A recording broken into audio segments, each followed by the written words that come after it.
Everybody. It's great to be here actually for the first time at the Canadian Hypnosis Conference, and actually first time actually sharing my information live and in person here in Canada. So thank you everybody so far for that warm welcome. The themes that I want to share with you this evening are themes in terms of this hypnotic mindset. How do we begin to set this change process really in motion? And not just in terms of that client in the chair, but how do we make use of these hypnotic principles, not just for that change process, because yes, that's where our focus ought to be. That's where the real change process ought to become. And as much as I can stand here and others can reference me as being that business guy, the one thing that really builds it better than anything else, as I would say, are those raving fans. The people that are out there telling the story of the changes that they've made with you.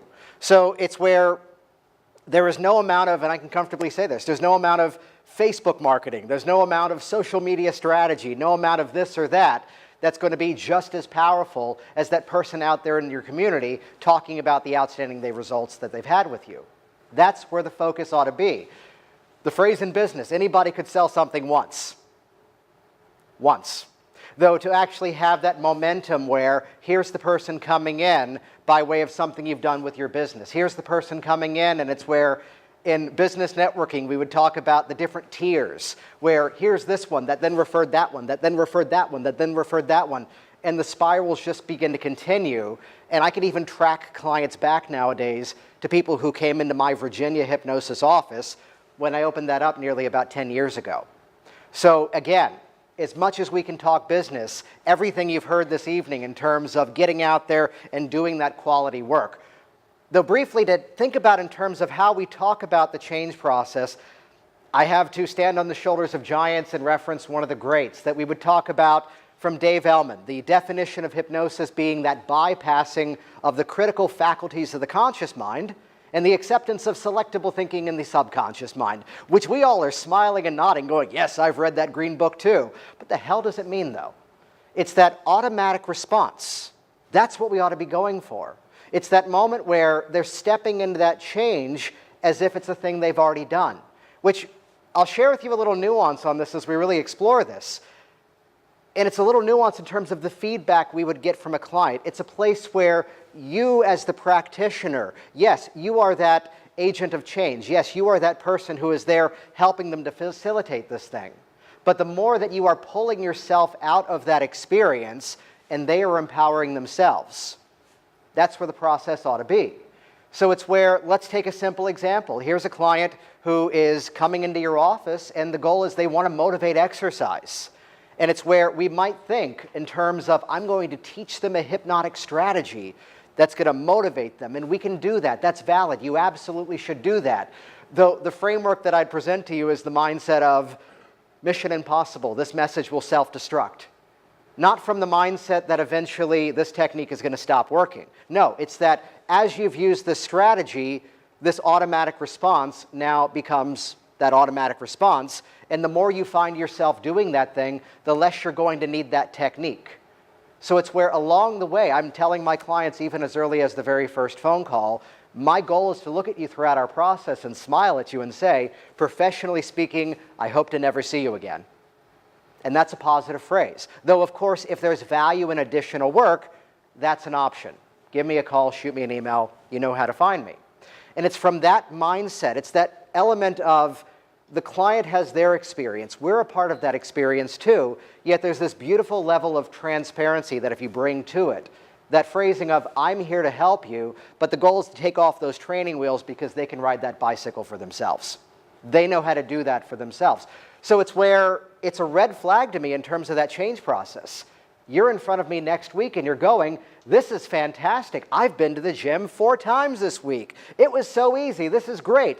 And you should absolutely be there celebrating their success with them.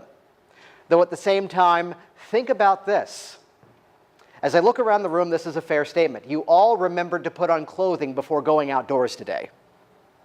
Thankfully. So why am I getting at that? Because there's certain things that you do that are just without conscious thought. There's certain things you do because that's just the way that you do it. You put a ring on the same finger. You put the watch on the same wrist. You glance at your shoes, you know this one goes here, that one goes there. There's this element of automatic nature that we should be striving for in our change. This is where, in my opinion, that really solidified change takes place. So as you're looking at the structure of that client's change, it's where to get that fully in motion, yes, but to further motivate that this continues on, as if that's how it's always been. As if these moments where I flash to moments over the years that as much as the process is about the client, you've had those moments, those of you that have worked with clients, where you're hearing people say things and you're having to hold back from going, oh, that's a good idea, I should do that too. A client brings up some sort of issue and you're holding back the commentary of going, oh, damn, should we switch chairs? I've got that issue too. These moments of actually being there in the experience. And I tell this story that it's years ago, and as luck would have it, I'm about to fly out to the Pacific Northwest, out to Oregon to do a series of stage hypnosis shows at the time. This is like 2009, 2010. And sure enough, that was a week where the day before I left, nearly every single client was coming into the office, fear of flying. Every one after the other. And I never really had any issues with flying, but that next day I had an experience where I understood it, to say it politely. If you ever fly into, where's Sheila? Sheila told this story when she flew into the area years ago. When you fly into Reagan National Airport, there are no fly zones over Washington, D.C. At one point, the plane banks really hard, and at that moment I went, I get this fear of flying thing. And it was one of these flights where there weren't that many people, and clearly I'm hoping some child had crawled underneath the seat before me and had unraveled and shredded the life preserver. And I'm thinking, okay, we're not really over water, but again, fear of flying, I get it now. So to have this experience where, why do I share that? We have these momentary blips, these momentary situations where this thing was an issue for that little blip of a time, yet then we're back to normal. We stub our toe and we're back into the momentum once everything is healed and back to normal. So to compartmentalize, take that massive issue that, as you've heard it so far, they've been hypnotizing themselves to believe this issue is so big it can't be resolved, and whether it's distanced and dissociated, whether it's minimized, it's so small, it's just that one little thing that used to be this issue, and now this is the way that I'm doing things now. So as we look at the structure of the mindset for change, there's something that has to be addressed in terms of even as the client is approaching us, even in terms of how this change process begins. They call us, and I'd hear this commentary sometimes in our hypnosis communities. People come in with their problems, and it's just, I can't take with so many clients in a week. It drains you to hear their story, and it's really emotional work. Yes, it is. Especially where I am in the Washington, D.C. area, the only polite way that I found to phrase this is there's moments where sometimes I ask the question, when did this fear start for you? When did the sleeping problems occur? And as they tell me their story, I'm having to censor myself from going, oh, that was you. I read about that. Moments where a client is in the office, this has only happened 3 times now, where they're insisting, well, this is all confidential, right? And I'm having to hold back from going, no, I'm pretty certain this is classified. So it's where we can buy into that story that they've already been telling themselves. Yet as soon as they walk in the door, even back to as soon as they call you, connect with them as the result, bring them along for the ride. If every change process you enter into begins with that dialogue in your mind of this is a good to great client, the way that we'd work with an athlete sometimes, and maybe it's not this is this extreme challenge and this is this extreme difficulty. No, here's something I'd like to shave off of my game. Here's this improvement I'd like to have. I see people for speaking, and it's not always I am terrified and I am backing out of it. No, it's sometimes I'm up there and I want to feel more empowered. I want to feel more focused in my presentation. That's a good to great client. And if you approach every client that comes in the door with that mindset, it also, let's fold in a little business thing, along the way, there's a beautiful moment that as you solve one problem, sometimes in a very positive way, it introduces a new one. One of my favorite calls ever was worked with, and the issue was fear of public speaking. He was calling in sick to work whenever he was having the opportunity to have to get up and speak. This is the before story. He got on the other side of it. It's like 2-3 years later, and the phone rings, and he goes, hey, Jason, it's Tom. It's a different name every time I tell the story. Hey, Jason, it's Frank. We'll keep going. Hey, Jason, it's me, and I got a brand new problem. And I have to thank you. I wouldn't have this problem if I didn't get rid of that other problem. Remember that public speaking thing? Yeah, I've been giving presentations at work. I gave the closing statements at our local meeting in terms of our region. Now the thing is this, with all the speaking, I achieved my goal. I've been promoted. I've taken on new responsibilities. My pay has massively increased. Yet now I'm having to deal with the stress of dealing with a crew of people who don't like working together. As he put it, I have 3 teenage children. I don't even have to say this to them. Look, you don't have to like each other. You just have to work together. Because I can manage that at work. I'm just taking that home. Could you work with me on that? Now, some people from the cynical perspective would hear that story and go, oh, it didn't work. He had to come. No, this is an entirely different situation. Yet you could hear the smile on his face as he's going, I've got a brand new problem. And this is great that I've got this one now. Some of the greatest problems in life are the ones that we invent ourselves. This category of the first world problem, just to highlight something, the issues that we create for ourselves.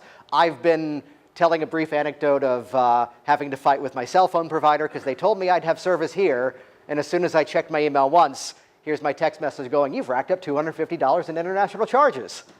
Oh dear. Quick phone call, resolved. Yet it's one of these moments where if that's the biggest issue you're facing sometimes, you're doing all right. So it's where we as the practitioner, we don't have to be perfect, we don't have to be flawless, but there's something to be said about that state management. That my client coming in doesn't know about this event that happened at home, this family thing that's going on. It's where there's a threshold of a door coming into my office, and several times in my change process I'll hit on the phrase, as you walk through that door, this is what you're going to achieve. Well, perhaps publicly the first time I can admit that phrase is just for me too. Because as I'm walking through that threshold of a door, it's that clean slate. You are getting my full energy as that client. Though we can do hypnosis, we can be hypnotic in nature. It's where one of my favorite things that popped up during the one-day event I did today, where someone goes, did you find as you were first learning hypnosis, you were already doing this? So my phrase nowadays is we can do hypnosis or we can be hypnotic in nature. 2 different categories, it's the same strategies. Though I was already involved with hypnosis, Sean already mentioned that my daughter is the world's fastest hypnotist, but at 6 years old, she doesn't have a credit card, so she can't get the website. She does have the .net. No. Which the backstory to that, though, is that at 3 months old, we're flying actually from Virginia to Vancouver for a wedding. And in this quick little iPhone video, I passed my hand in front of her eyes, and she goes from this to that. And I immediately sent this out to my email list. Yes, I am using my daughter's video for the growth of my business, but she's got to go to college somehow. So I'm using this video, I send it out. That was the best performing, even to date, email I have ever sent. Why? Sorry, but we do some weird stuff. We ask people to come into our offices, we ask them to close their eyes, and we tell them to do things, we tell them stories.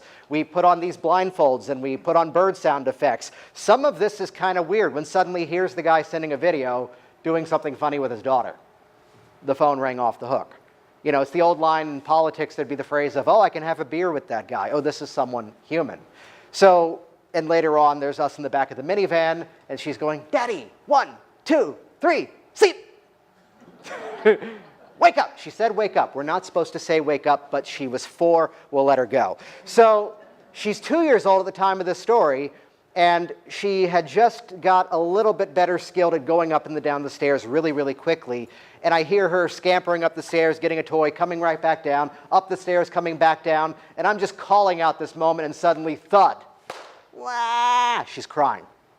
And I walk over, it's okay, Daddy can take away the pain. Where does it hurt? I'm building a yes set. I am manipulating her in a very positive paternal way. And where does it hurt? Daddy can take away the pain. Do you want me to take away the pain? Nod your head. Yes, we're getting compliance. This is easy. Watch.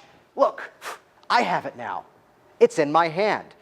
At 3 years old, she knows submodalities. What color is that? Oh, it's black. Well, it's no longer in you, it's in my hand. Don't you feel better already? Yeah. Deal with what emerges. Utilize whatever happens. Our dog walks by. Oh, Blossom eats pain. I'm not going to walk around with this thing all day. Here, Blossom. She's licking my hand, and everything is fine. Except for 2 days later, I hear scamper up the stairs, scamper down the stairs, thud. There's no crying this time. Instead, Blossom! She's calling the dog. So why do I tell that story? Yes, it's funny. Yes, it's cute. Yes, you look up the videos online, you'll see her. It's where, again, there's that automatic response. Buying into that premise that things don't have to be the way that they were before. Just because something was one way before is no reason it has to be that old way now. Where another child, this time a 12-year-old, is in my office. She's a picky eater. She only eats yellow food. Squash, bananas, mac and cheese, that's it. And 12 years old, she's going, I don't want to be a picky eater anymore. She's doing sleepovers. That's the issue.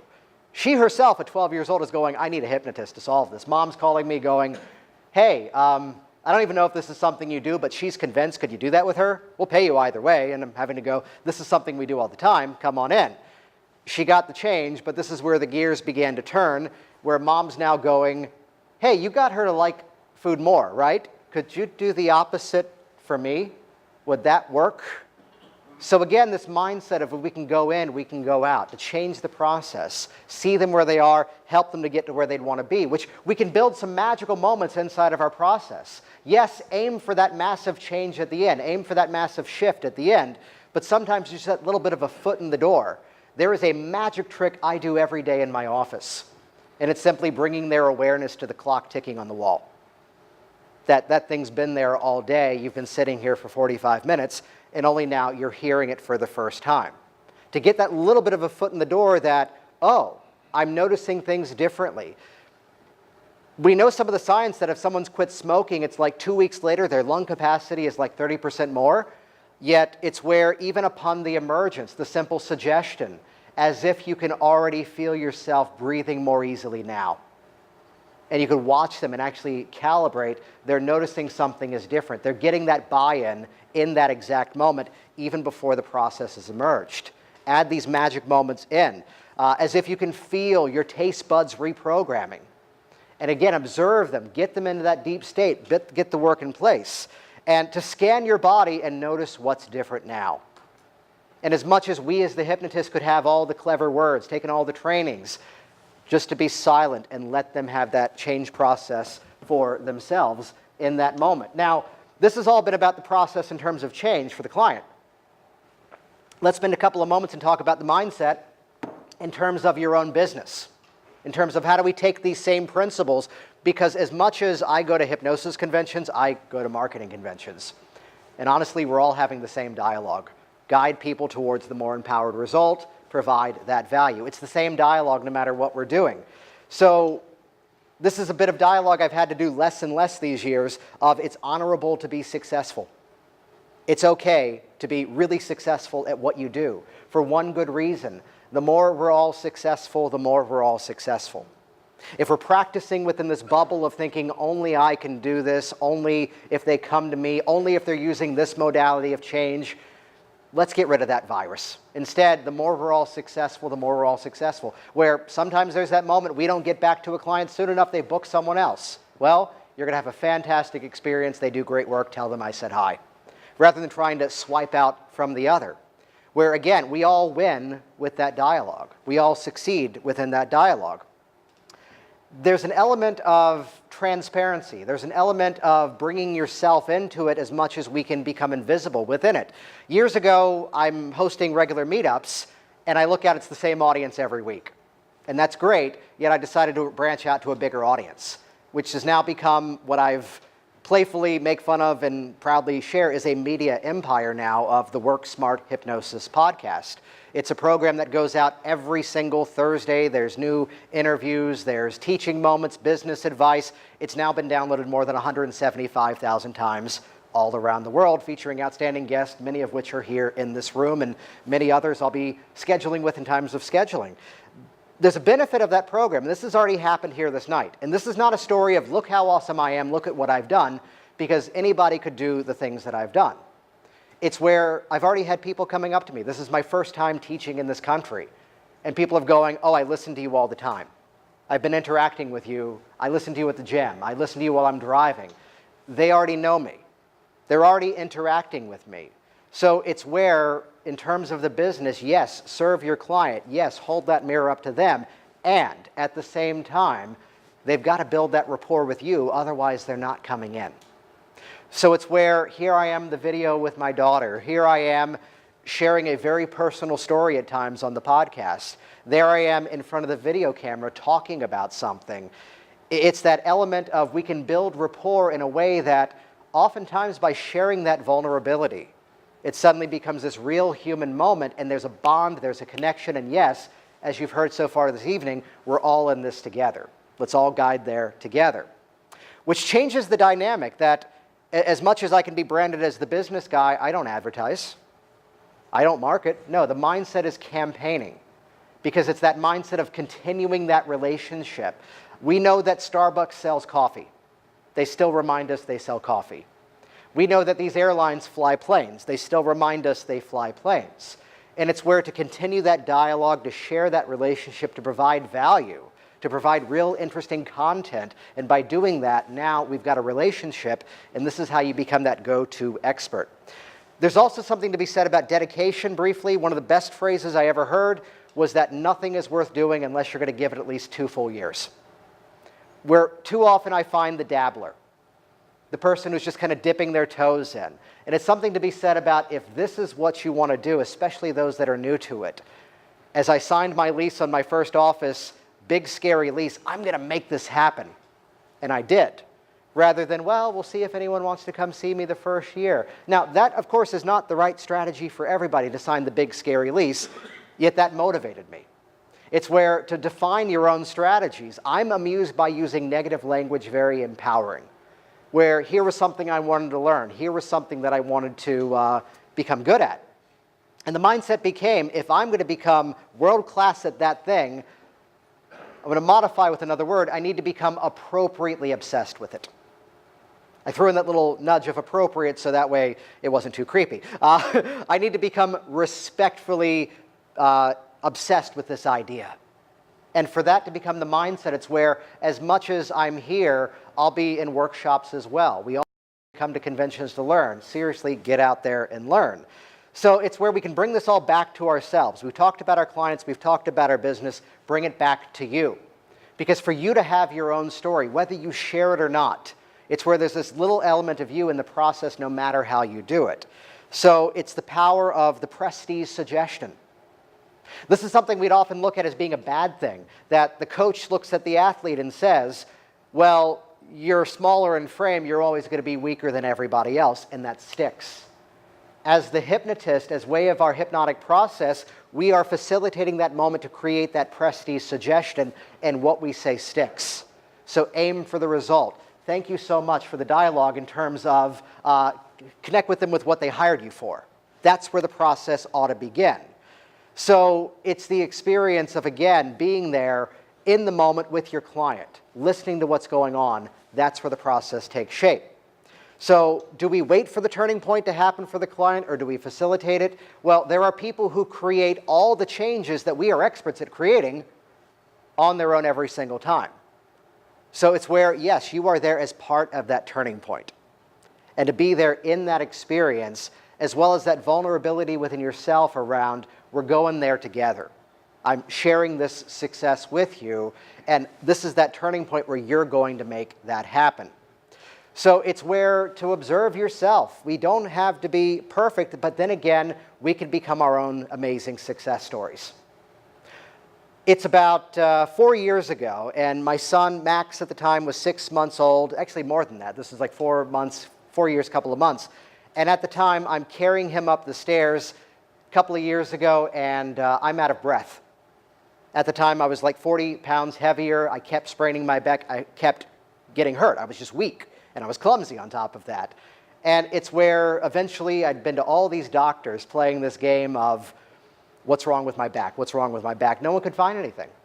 And finally, it was the last one. Not even a doctor I was seeing. A chiropractor was just a friend going, there's nothing wrong with your back. You're just weak and clumsy. Build up your strength. Let me teach you, in her words, how to pick things up like a human, and then you'll be fine. Well, I followed her advice. I lost the weight, got stronger, hasn't been an issue ever since. This is a story that, where appropriate, folds into the process with my client. Because that's exactly what you and I are going to do together today. You're using this group of muscles in the least optimal way possible. It's the imagination that's getting you into this issue, and we're going to use the same part of your mind to get you out of it. Stretching those muscles, helping them to grow stronger. Sound good? Yeah. So it's where to bring the process together. Become that advocate for your own success. It's where, again, we're doing this together, as you've heard that outstanding advice, or here's the story of where I was, and this is where I am now.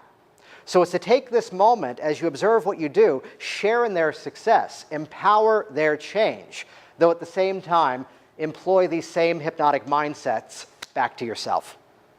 Thank you all so much for having me here this evening. I'll be around.